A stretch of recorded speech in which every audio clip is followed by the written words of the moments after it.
Hello दोस्तों, ये आज का जो टॉपिक है आपकी वास्तविक संख्या ही है। पार्ट 1 में आपको बता चुका हूँ और आज पार्ट 2 है। और अगर पार्ट 1 में आपको देखना है तो मेरी प्रोफाइल में जाकर आप चेक कर सकते हैं। आज हम आपके एनसीईआरटी मैथ की पहली एक्सरसाइज शुरू करेंगे 1.1। देखिए, पहला क्वेश्चन है 135 और का एचसीएफ कैसे याद करेंगे। 135 का इसमें 225 में भाग लगाएंगे, एक बार जाएगा 0 बचे और यहाँ 9। अब हम यहाँ देखेंगे आर का मान, यहाँ 0 तो हुआ नहीं, जब 0 नहीं हुआ तो ये दोबारा चलेगी। इसका मतलब यही वाली जो पहली स्टेप्स है इसको हम यहाँ लिखेंगे कि 225 बराबर 135 इंटू 1 प्लस 90 और r इज नॉट इक्वल 0, यानी कि पहली स्टेप्स। ठीक, अगर यहाँ 0 होता तो हम यहाँ कह सकते थे कि 135 और 225 का एचसीएफ 135 होगा, लेकिन 0 तो हुआ नहीं है। फिर दोबारा हम इसमें भाग लगाएंगे 90 का 135 में, लगाइए, कितनी बार जाएगा, एक बार, कितने बचेंगे 5 और 13 में से 9 गए, कितने बचे 4। ठीक, अब हम ये वाली स्टेप, अब यहाँ 0 नहीं बचा तो ये स्टेप हम दोबारा लिखेंगे तो 135 बराबर 90 इंटू 1 प्लस 45, यानी कि r is not equal 0। r का मान अभी भी 0 नहीं है, और ये फिर दोबारा रिपीट होगी। फिर लगाएंगे 2 बार, यहाँ कितना बचा, 0 बचा। अब यहाँ पर ये प्रक्रिया हम यहाँ पर रोक देंगे।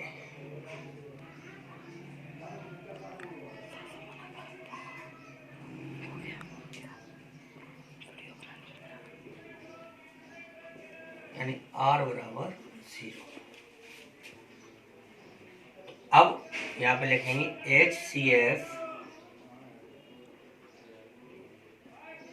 135 और 225 का कितना हुआ 45,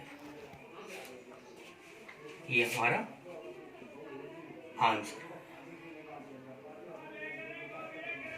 ठीक, अब बाकी के ये 2 क्वेश्चंस अब आपको करने हैं। इसी क्रम में अगर आप नोट करना चाहते हैं तो मेरे वीडियो पॉज करके आप इसे नोट भी कर सकते हैं। ठीक, अब ये दूसरा क्वेश्चन नंबर 2 हमारा है कि दर्शाइए कि कोई भी धनात्मक विषम पूर्णांक 6q + 1 या 6q + 3 या 6q + 5 के रूप का होता है, जहां q कोई एक पूर्णांक है। ठीक, तो इसका देखो कैसे सॉल्व करते हैं।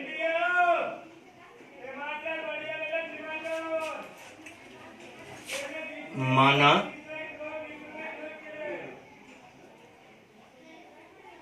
a धनात्मक विषम पूर्णांक है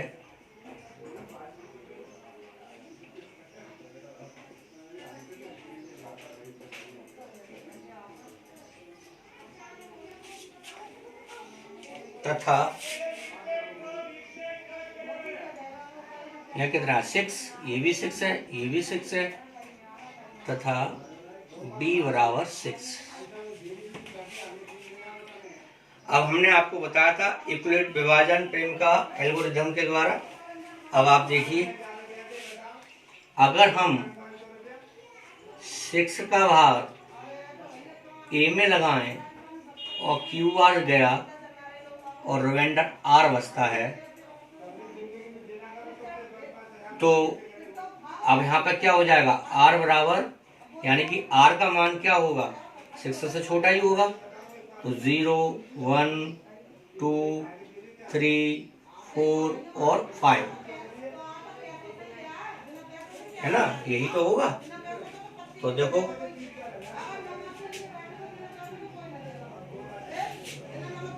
यानी कि हम ये भी लिख सकते, यहाँ पे लिखेंगे अब यूक्लिड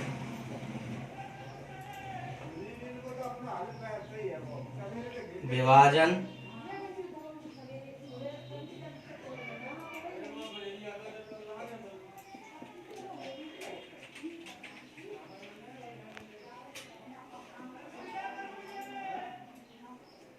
के द्वारा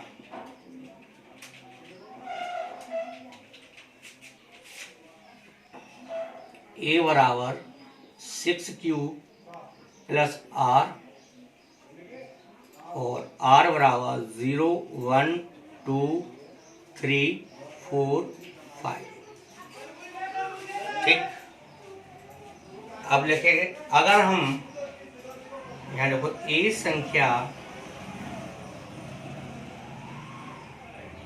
अब देखो आर बराबर अगर हम यहाँ 0 रख दें तो यहाँ पर क्या आएगा, 6Q आएगा। आर बराबर अगर हम यहाँ 1 रख दें तो क्या आएगा, 6Q प्लस 1।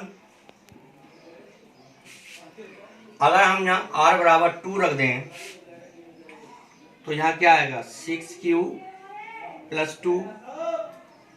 अगर यहाँ हम आर बराबर 3 रख दें तो 6Q प्लस 3। अगर यहाँ आर बराबर 4 रख दें तो 6Q प्लस 4 तथा अगर यहाँ हम आर बराबर 5 रख दें तो 6Q प्लस 5 के रूप का होगा।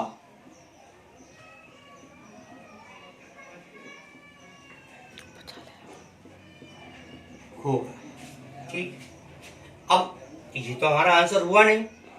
हमारा आंसर क्या है कि विषम पूर्णांक, यानी कि इसमें हमें विषम संख्याएं सभी छांटनी है। तो ये कैसे छाटेंगे, अब ये देखो यहाँ पे लिखेंगे, क्योंकि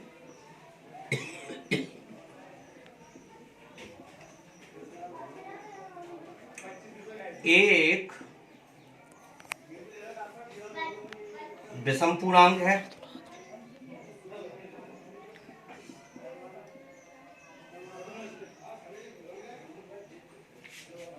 इसलिए अब इसको थोड़ा अलग हट के हल करके देख लेते हैं तो आपको जल्दी समझ में आएगा। आप देखिए 6Q, तो यहां हमने लिखा 6Q। 6Q को हमने यहां पे लिख दिया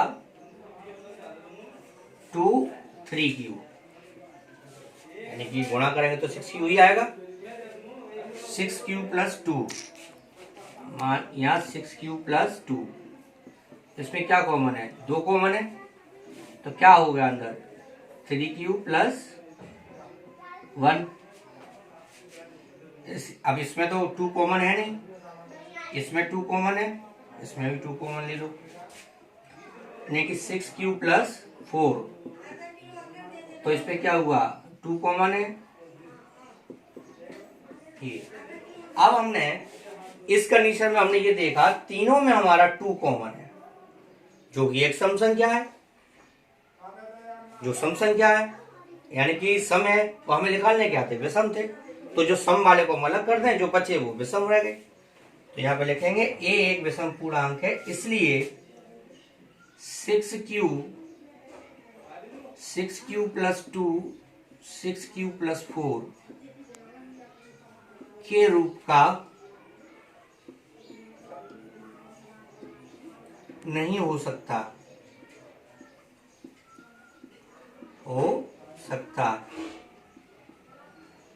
क्योंकि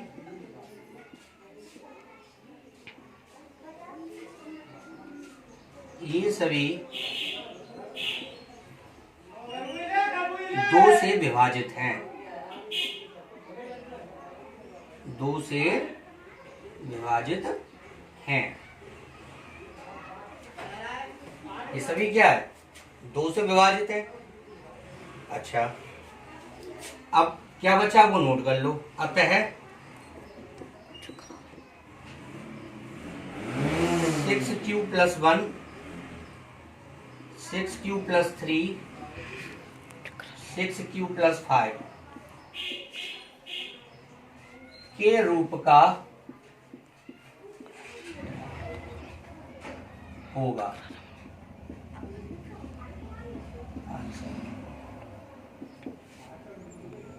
क्वेश्चन नंबर 4 है, यूक्लिड विभाजन प्रेमिका का प्रयोग करके दर्शाइए किसी धनात्मक पूर्णांक का वर्ग किसी पूर्णांक m के लिए 3m या 3m + 1 के रूप का होता है।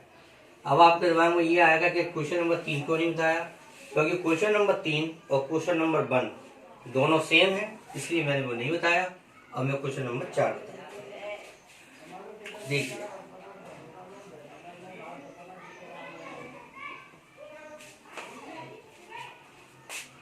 अब हमारा क्या है यहाँ पर? धनात्मक पूर्णांक का वर्ग। अब हमें इसमें क्या शो करना है? यानी कि पूर्णांक का वर्ग। तो यहाँ पर हम लिखेंगे माना ए एक धनात्मक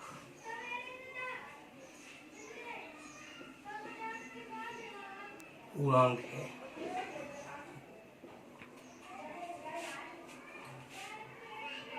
यदि अब यहाँ कितना है? यदि b = 3। ठीक, अब हम इसको देखेंगे कैसे। हमने बताया था कि 3 का भाग अगर हम a में लगाएं तो q r गया और रिमाइंडर r बचता है। तो इसका अर्थ क्या होता है? इसका अर्थ होता है a = 3q + r। और यहाँ r बराबर क्या हो गया?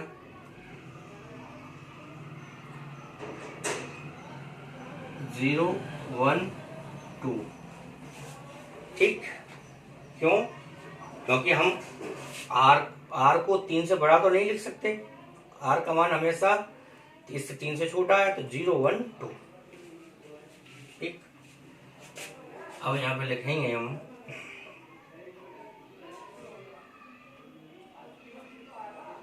a संख्याओं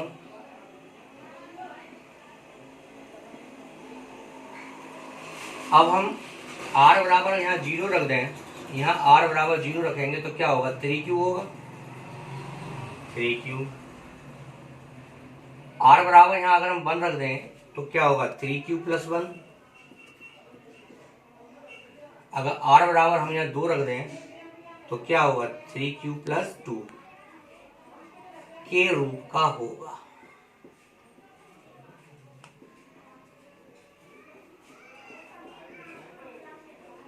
अब देखो, ये हमारा सिद्ध तो हो नहीं गया।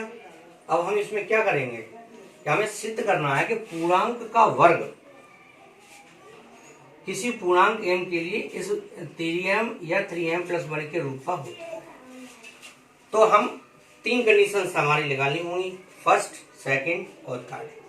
तीनों कंडीशन में हमें ये सिद्ध करना है ये है या नहीं। ठीक, तो देखो, केस फर्स्ट,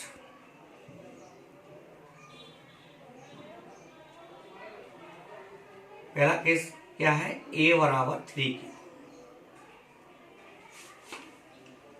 अब है क्या? वर्ग।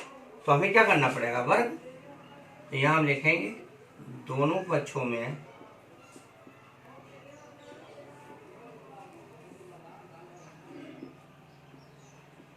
वर्ग करने पर, वर्ग करने पर, तो देखो a² 3q का स्क्वायर करेंगे और यहाँ अगर हम 3 कॉमन ले लें तो ये हुआ। अब ये हो गया 3m। यहाँ लिखेंगे यहाँ m बराबर 3q स्क्वायर। ये a स्क्वायर बराबर a स्क्वायर बराबर ये हो गया a स्क्वायर बराबर, यानी कि पहली कंडीशन में हमारा क्या निकल के आया 3m। इसी तरह से केस सेकंड में करेंगे।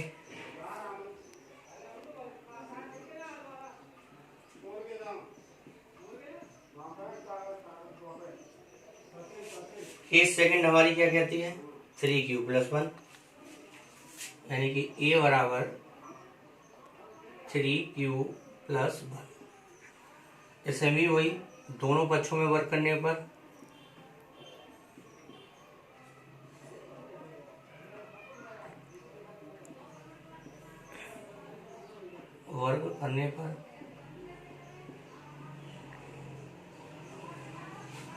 कर दो a स्क्वायर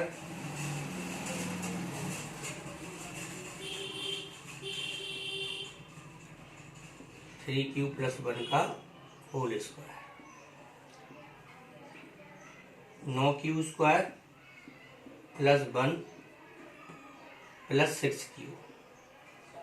ये किस तरह से आया, ये आया a प्लस बी के होल स्क्वायर से।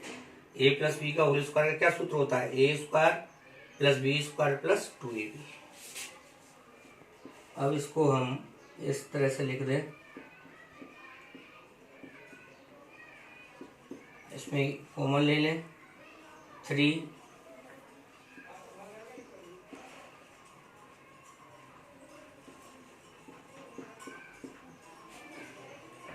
ये आपका हो गया 3m प्लस 1,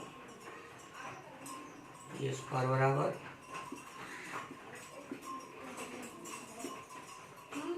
जहां m बराबर 3q स्क्वायर प्लस 2q। ठीक, दूसरी कंडीशन में हमारा क्या आया 3m प्लस 1। अब हमारी लास्ट कंडीशन बचती है। अब लास्ट कंडीशन में देखते हैं क्या आता है।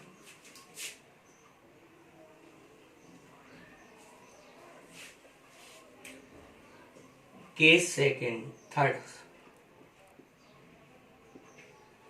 Case third. अब केस थर्ड क्या कहता है 3q प्लस 2, यानी a बराबर 3q प्लस 2। अब इसमें भी वही लिखेंगे दोनों पक्षों में वर्क करने पर, दोनों पक्षों में वर्ग करने पर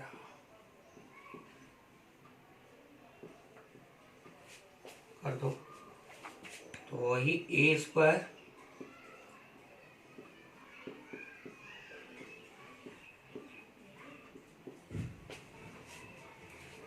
ये 9q square plus 4 plus 12q।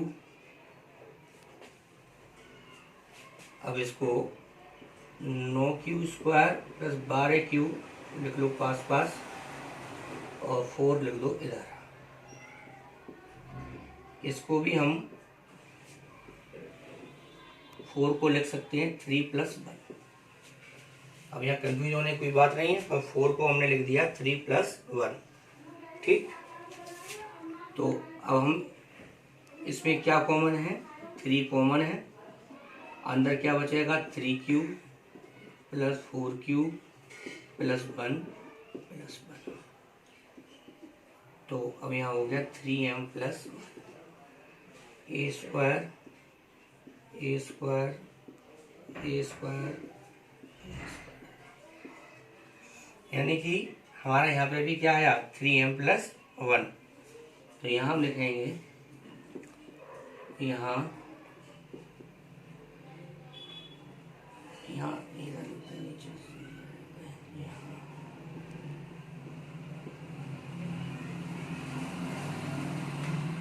m बराबर 3q प्लस 4q प्लस,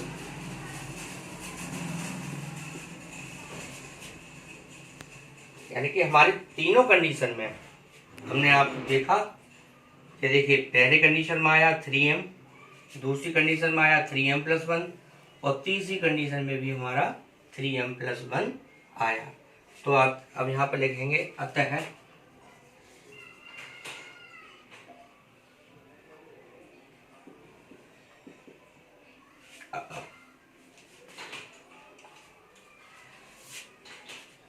किसी धनात्मक पूर्णांक का वर्ग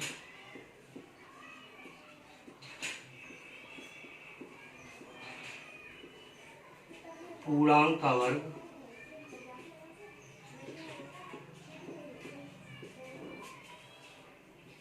3m